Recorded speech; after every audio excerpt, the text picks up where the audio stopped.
Hello everyone, I am Anshika Agarwal, working as an intern in LEXIS and Company. Today I will tell you about the topic asylum. So what is the meaning and definition of asylum?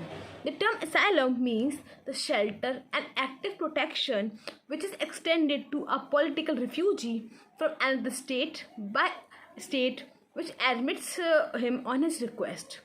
According to Stark, asylum involves two events. Number one is a shelter which is more than a temporary refuge, and second, a degree of active protection on the part of the authorities which have control over the territory of asylum.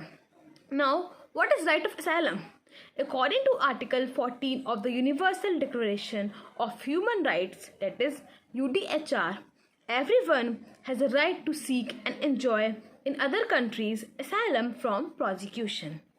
It may, however, be noted that the declaration simply recognizes the right of asylum. It does not grant right to receive asylum.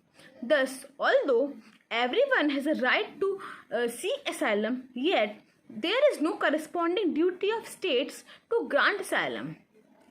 According to Professor Oppenheim, the so-called right of asylum is nothing but the competence of every state to allow a prosecuted alien to enter and to remain on its territory under its protection and thereby grant asylum to him. Such fugitive enjoys the hospitality of the state which grants him asylum, but it might be necessary to place him under surveillance or even to intern him at some place in the interest of the state which is seeking him to prosecute. What are the kinds of asylum? Asylum can be classified into two categories. Number one is territorial asylum and second is extraterritorial asylum. So, what is territorial asylum? Territorial asylum is granted by a state in its own territory and is considered as an attribute of territorial sovereignty of the state which grants asylum. On March 28, 1945, a convention on territorial asylum was adopted as Caracas. Article 1 of the said convention runs as every state has the right in the exercise of its sovereignty to admit into its territory such persons it deems advisable. This principle has also been incorporated in Articles 31, 32 and 33 of Refugee Convention of 1951.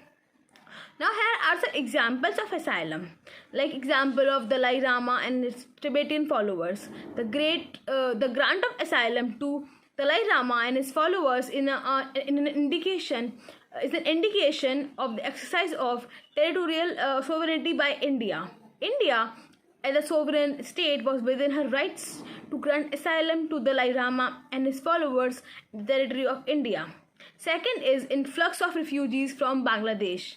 India was within a right to grant asylum to millions of refugees from East Pakistan, now which is called as Bangladesh, who fled from their native land due to repressive policies followed by and ruthless persecution caused by the military regime of General Yahya Khan.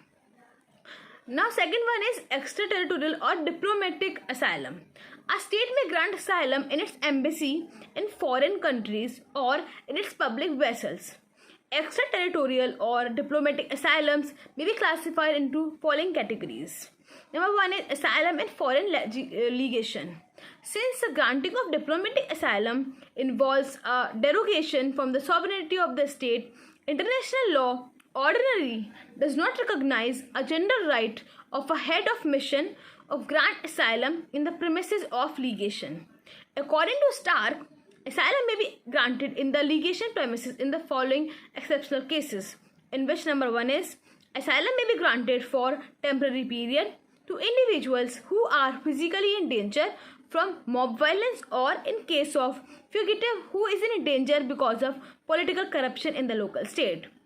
Second one is asylum may also be granted where there is a well explained and binding local custom. Third is asylum may also be granted if there is a special treaty between territorial state and the state of the legation concerned. So the second type of extraterritorial asylum is asylum in consular premises. The above principles also applies in case of the grant of asylum in consular premises. Third one is asylum in the premises of international institution. Generally speaking, international law does not recognize any rule regarding the grant of asylum in the premises of international institution. However, temporary asylum may be granted in case of danger of imminent violence. Next one is asylum in warships. There is a controversy in regard to the grant of asylum in warships. Some writers are of the view that asylum can be granted in warships in the territorial waters of a coastal state. On the other hand, some writers have expressed in view that such fugitives should be immediately handed over to the local police. But it is conceded that asylum may be granted to political offenders. Last one is asylum in merchant vessels. Some merchant vessels do not enjoy immunity from local jurisdiction. They are not competent to grant asylum to local offenders. So this was all about the concept of asylum. In case of any doubt, do write in the comment section. Thank you. Bye bye. Stay safe.